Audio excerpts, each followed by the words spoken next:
Hi, guys, and welcome back to Purpose and Power Podcast. This is Renele Brooks, your host and I am so excited to be back again with another episode. This season, season 2, we're just hitting it, moving fast, shorter episodes, but packed with powerful content. So we're going to get into it today. Today is episode 4 of season 2, and I want to talk to you guys about workflows. If you guys don't know, you need workflows in your operations, especially when you're doing repetitive tasks. If you have a task that your business or organization does over and over again, it could be weekly, it could be monthly.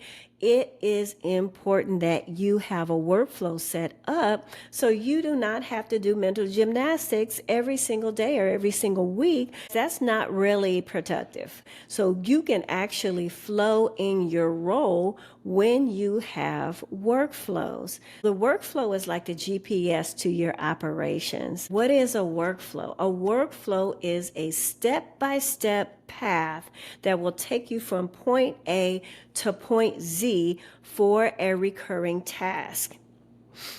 So it's going to answer some questions for you. It's going to answer who does what. So you have your roles and responsibilities. It's going to be packed into your workflow. It's going to ask you when they do it.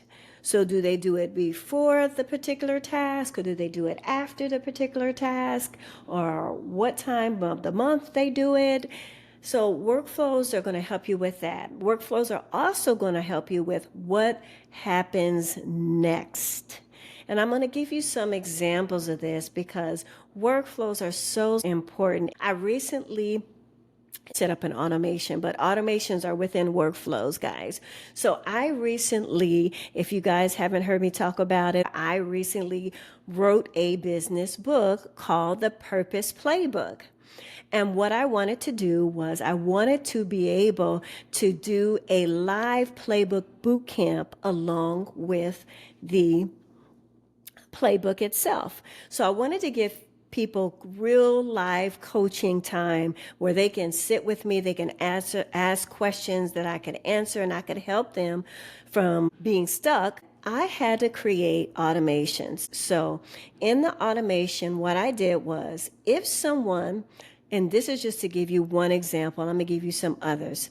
So once someone purchases the book, they get from there a follow-up email. First of all, they're going to download the book because this book initially was a downloadable book. It will be a hard copy book very soon.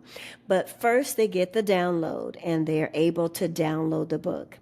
From there, they're going to get an email. And this all happens automatically. They get an email, and the email is going to give them a code and a link. They're going to click the link, and it's going to take them to the registration page where they can register for their all-inclusive access to the live playbook bootcamp.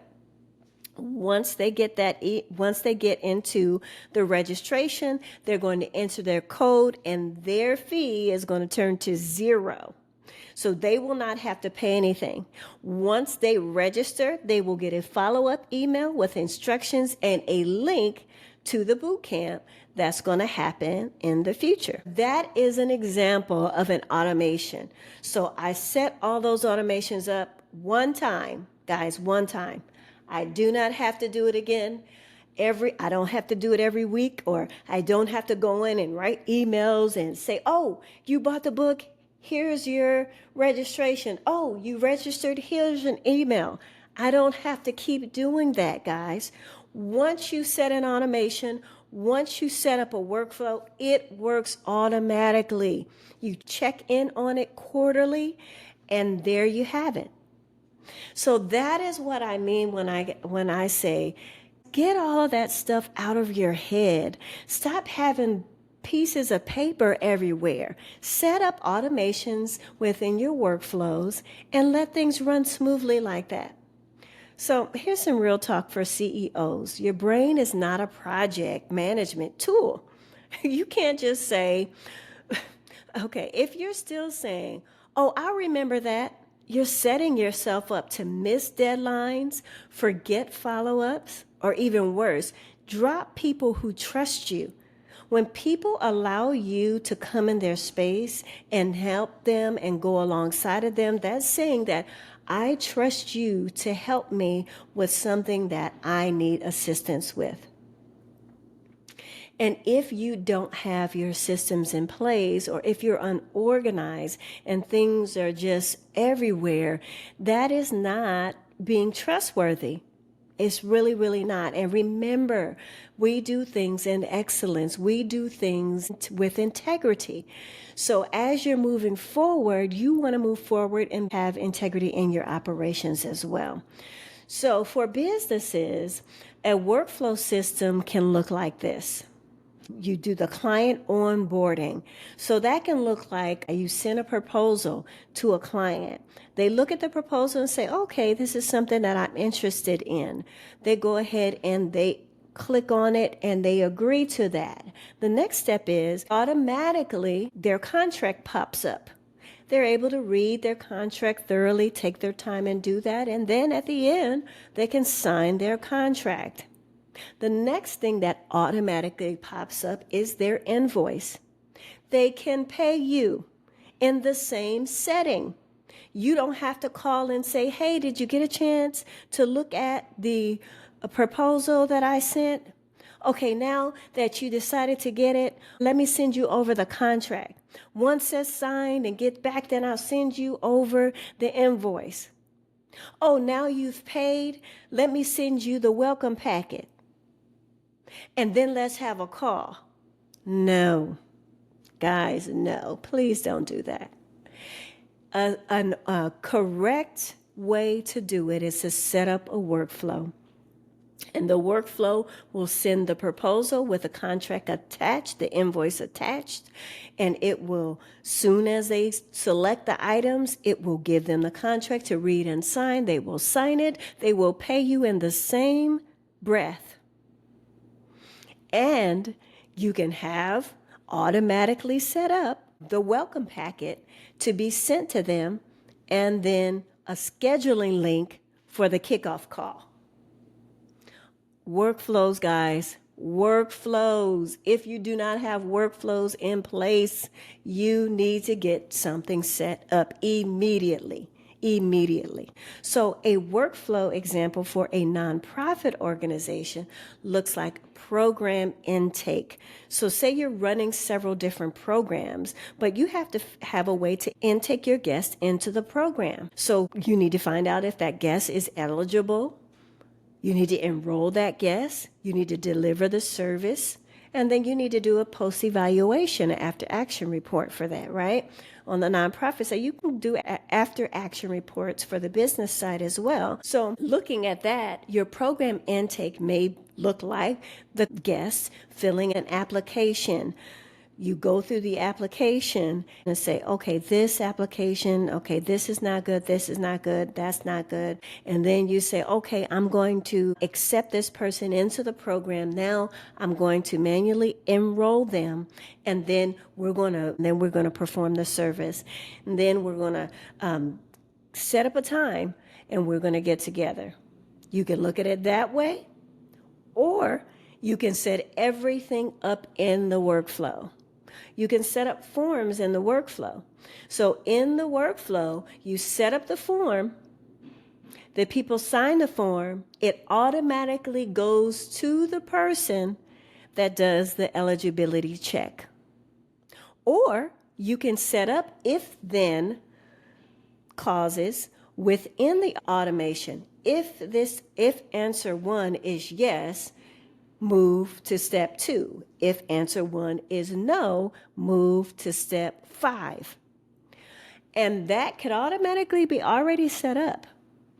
So if you don't even want a person to have to go through and see if a guest is eligible, you can set up a workflow or automation for it.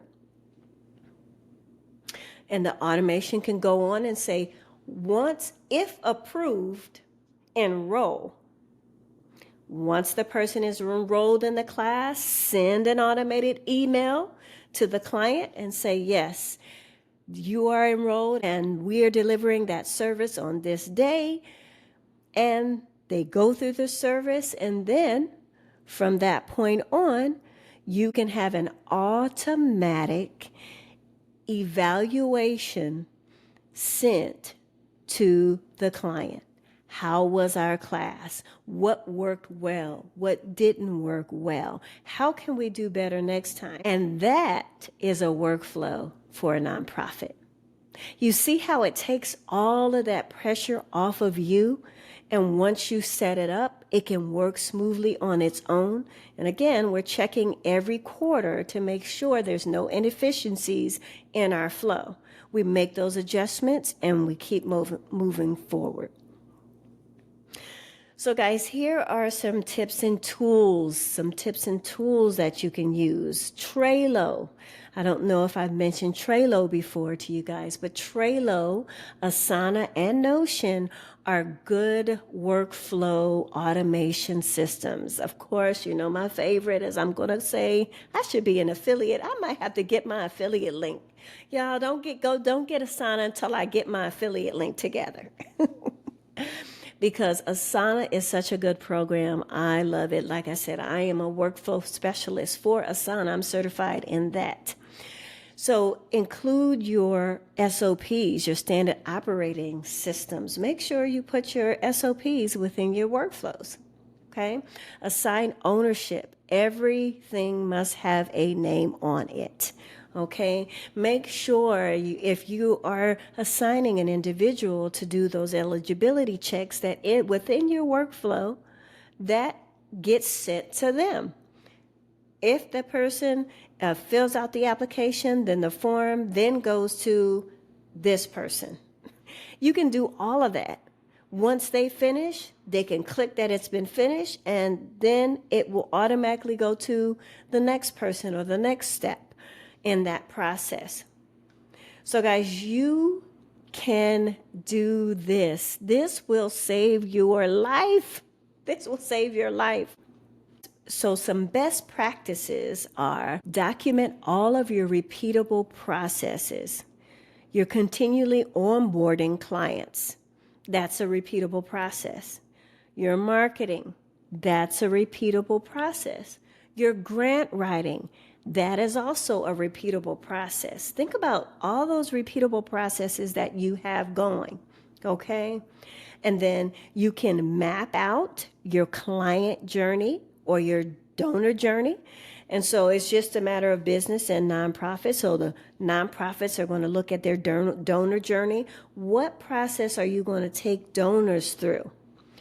Are you going to initially send them some information about your cause, and then once they read that or open that email, then the next thing comes in, what you're doing in the next quarter or by the end of the year, and then you automatically send them another email that says, would you consider being part of our team? Would you consider being part of our journey, or part of our program?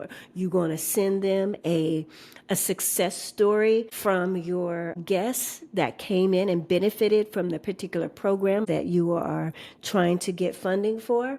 And so all of that can be done automatically. All of that can be done in a workflow. The same thing with your client journey, which we went through already. Your client journey, you onboard them, you have them read the contract, you sign the contract, you have them pay, and then you get them a welcome packet. And then you move on to your first call or your first session with them if they're doing a service or something with you that has multiple meetings. So you implement checklists and auto reminders. You can also put those in systems, guys. You can put down a checklist and you can check things off as you do them. You can also put in auto reminders at different parts of your workflow. So guys, I want to introduce you to a couple of things to do automated workflows. Again, I told you already, My favorite is Asana, but there's Trello and all of these other things. There's Dubsado. Dubsado is also a CRM for consultants and service providers, and that's good for business. You have Process Street. Process Street. Guys, look and do your research. I'm giving you all these resources because every company is different, and what may be good for one may not be as good for others. You have Slack, you have Monday, you have all kinds of different tools that you can use, but I want to help you out by sharing a few here. So you also have, like I said, Process Street, and that is automated internal workflows, and that's good for both nonprofit and businesses. So, guys, here is your call to action. If you are reinventing the wheel with every client or every project, please stop. Just stop. Every time you get a new client, you're sending them, oh, let me go ahead and email you this, or let me email you that. And then you have to look through thousands of emails to remember what you said or what they said back to you. Guys, please, please don't do that. I want to save some of your brain power. You're going to need it. And you can use that for something different, like running your business more efficiently. So get some system in place. So you're not doing those repetitive tasks weekly or even daily over and over again every time you have a new client come in.